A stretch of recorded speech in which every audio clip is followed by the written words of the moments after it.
Good morning विद्यार्थी मित्रांनो, जोशना पवार या यूट्यूब चॅनलमध्ये आपल्या सर्वांचे मनापासून स्वागत आहे। आज आपण द्वितीय सत्र परीक्षा इयत्ता 9वी विषय भूगोल या विषयाची प्रश्नपत्रिका अभ्यासणार आहोत। उत्तरासहित आपण ही प्रश्नपत्रिका अभ्यासणार आहोत। ही प्रश्नपत्रिका सोडवण्यासाठी एकूण वेळ हा 2 तासाचा असतो आणि एकूण 40 गुणांची ही प्रश्नपत्रिका आहे।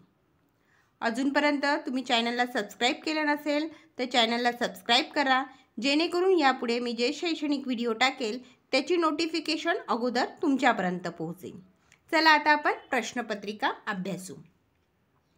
प्रश्न क्रमांक 1 दिलेल्या पर्यायांपैकी योग्य पर्याय निवडून विधाने पुन्हा लिहा।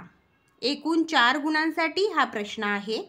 1 आंतरराष्ट्रीय वाररेषेमुळे जगभरात कशामध्ये सुसूत्रता येते? त्याचे उत्तर आहे वाहतुकीचे वेळापत्रक। 2 भांडवलशाही अर्थव्यवस्थेत उत्पादन साधनांची मालकी कोणाकडे असते? त्याचे उत्तर आहे खाजगी व्यक्तींसाठी। ब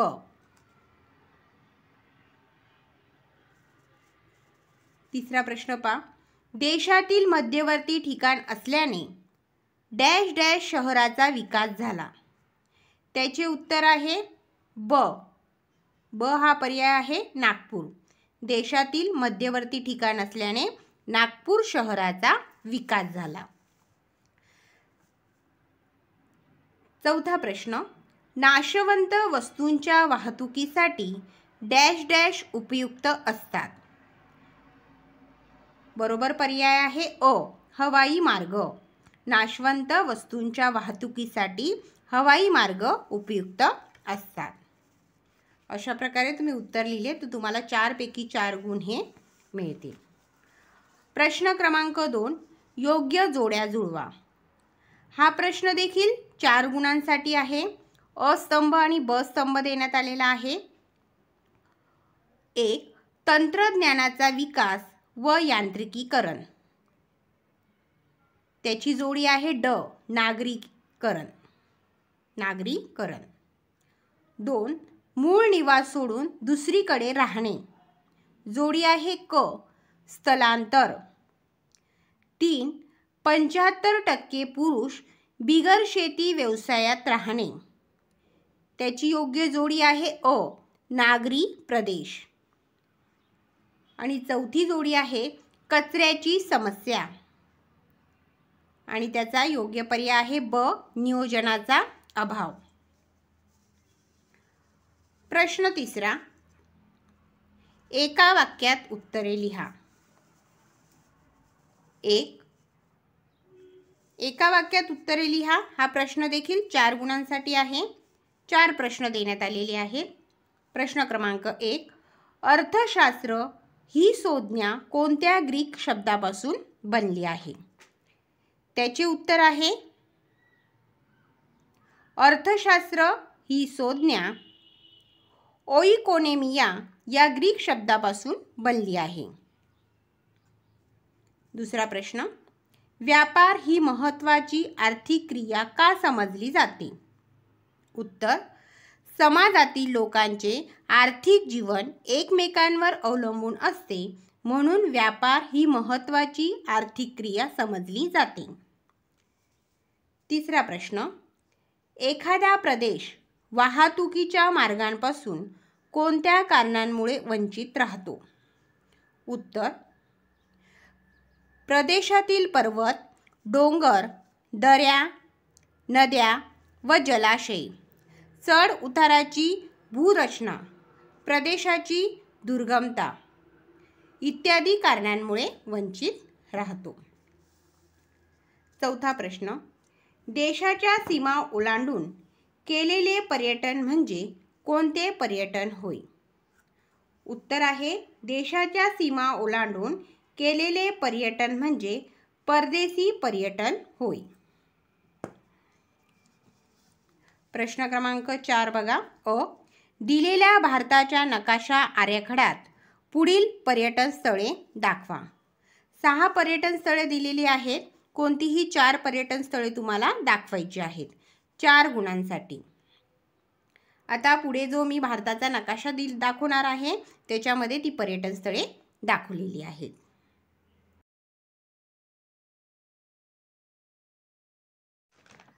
आता प्रश्न 4थ्यातला ब.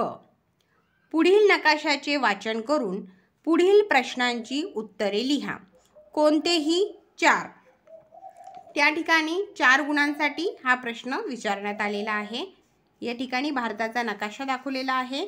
त्या नकाशाचे आपण अगोदर वाचन करून घ्यायचे आणि विचारलेल्या प्रश्नांची उत्तरे द्यायची. 5 प्रश्न विचारलेले आहेत. त्यांच्यापैकी कोणत्याही 4 प्रश्नांची उत्तरे तुम्हाला द्यायची आहे. प्रश्न क्रमांक 1. भारताच्या दक्षिणेस कोणता महासागर आहे?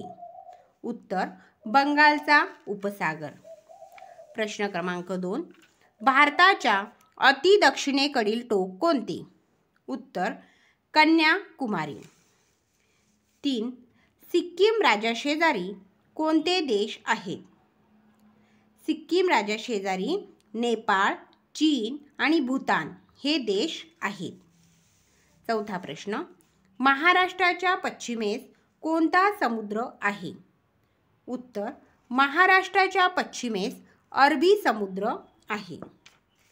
5वा प्रश्न. गुजरात राज्याशेजारी कोणता देश आहे? उत्तर गुजरात राज्याशेजारी पाकिस्तान हा देश आहे. प्रश्न क्रमांक 5 बघा. 6 गुणांसाठी आहे. कोणते 3 प्रश्न दिलेले आहेत, कोणतेही 2 लिहायचे आहेत. पहिला प्रश्न. प्रश्न 5वा. भौगोलिक कारणे लिहा. 1. पृथ्वीवर दिवस पॅसिफिक महासागरात सुरू होतो. पहा त्याचे उत्तर. कारण आंतरराष्ट्रीय वाररेषा पूर्णपणे पॅसिफिक महासागरातून नेण्याचा प्रयत्न केला आहे. ही रेषा काही बेटांवरून अथवा कोणत्याही भूभागावरून गेली असती तर तेथील लोकांना वार व तारीख बदलावी लागली असती. दुसरा पॉईंट. पूर्व बाजूला एक वार व एक तारीख आणि पश्चिम बाजूला दुसरा वार व तारीख असे दिसून आले असते. तिसरा पॉईंट. शिवाय जमिनीवरून चालताना ही रेषा केव्हा ओलांडली गेली आणि दिनदर्शिकेनुसार दिवस केव्हा बदलला हे समजले नसते. स्थानिक लोकांच्या कालमापनात फरक होऊ नये म्हणून आंतरराष्ट्रीय वाररेषा पूर्णपणे पॅसिफिक महासागरातून नेली आहे. त्यामुळे पृथ्वीवर दिवस पॅसिफिक महासागरात सुरू होतो. या ठिकाणी एक गोष्ट लक्षात घ्या. प्रत्येक प्रश्न हा स्वतंत्र पानावर लिहायचा आहे. नवीन प्रश्नाची सुरुवात ही नवीन पानावर करायची आहे आणि उत्तरे लिहिताना ते पॉईंटमध्ये लिहायचे आहे. आणि जे पॉईंट आहे, पहिला पॉईंट संपल्यानंतर जर तुम्हाला जागा उपलब्ध असेल तरी त्या ठिकाणी दुसरा पॉईंट सुरू करायचा नाही, तर दुसरा पॉईंट हा स्वतंत्र ओळीवरच सुरुवात करायची आहे. प्रश्न 2. आंतरराष्ट्रीय वाररेषा आजच्या युगात महत्त्वाची ठरत आहे.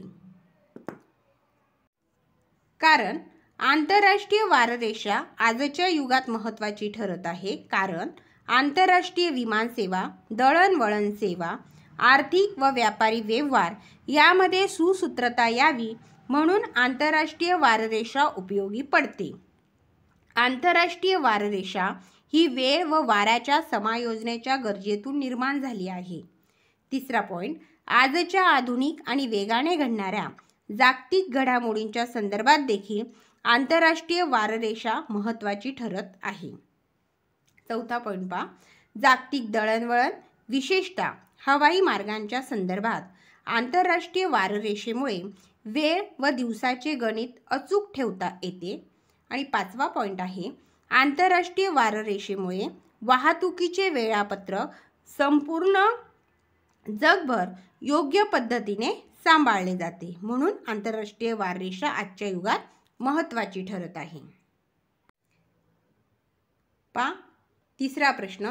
जाहिरात करताना योग्य नीतिनियमांचे पालन करणे आवश्यक आहे. 3 पैकी 2 प्रश्नांची उत्तरे आपण सोडवलेली आहे. प्रश्न 6 अ. पुढील सांख्यिकीय माहितीच्या आधारे जोड स्तंभालेख काढा व त्याखालील प्रश्नांची उत्तरे लिहा. 6 गुणांसाठी आहे. त्या ठिकाणी तुम्हाला 3 प्रश्न दिलेले आहेत.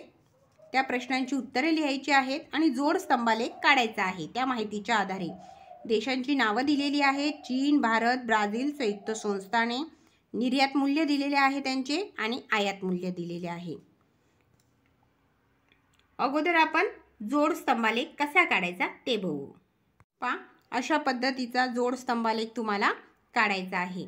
या ठिकाणी निर्यात मूल्य आणि आयात मूल्य अशा पद्धतीने दाखवण्यात आलेलं आहे. चीन देशाचे आयात आणि निर्यात मूल्य, भारत देशाचे आयात आणि निर्यात मूल्य, ब्राझील देशाचे आयात आणि निर्यात मूल्य आणि संयुक्त संस्थान या देशाचे आयात आणि निर्यात मूल्य या ठिकाणी दाखवण्यात आलेले आहे.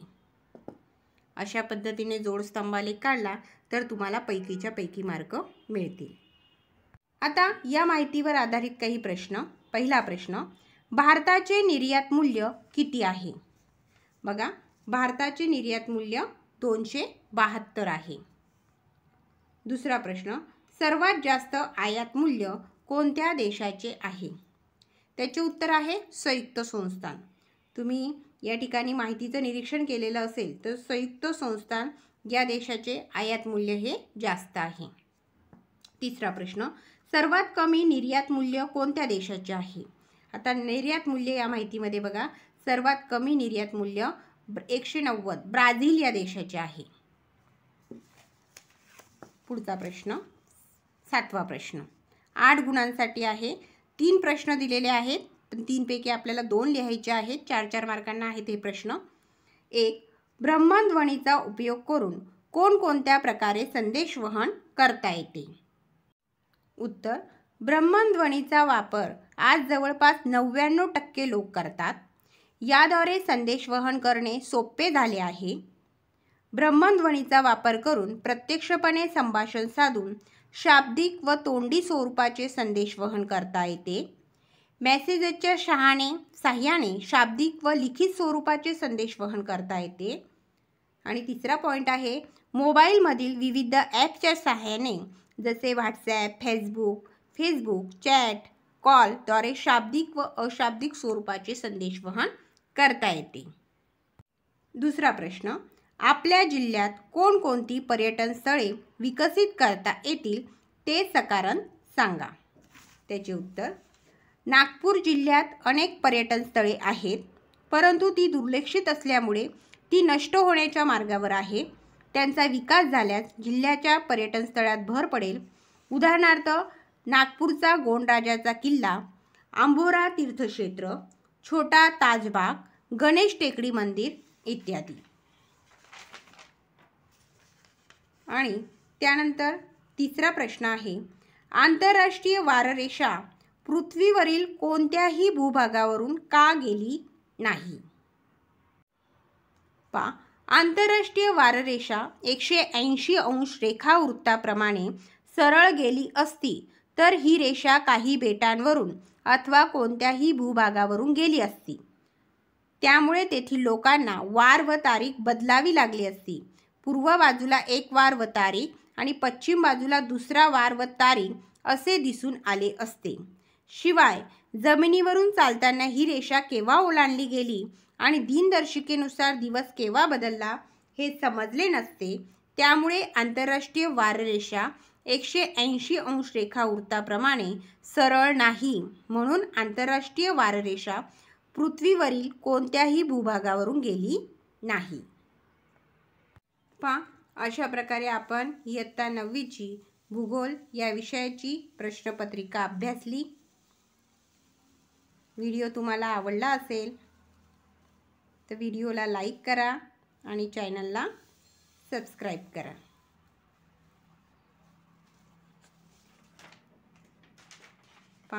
या प्रश्नपत्रिकेचा तुम्ही सरावासाठी उपयोग करायचा आहे. या ठिकाणी मी तुम्हाला पूर्ण प्रश्नपत्रिका दाखवते.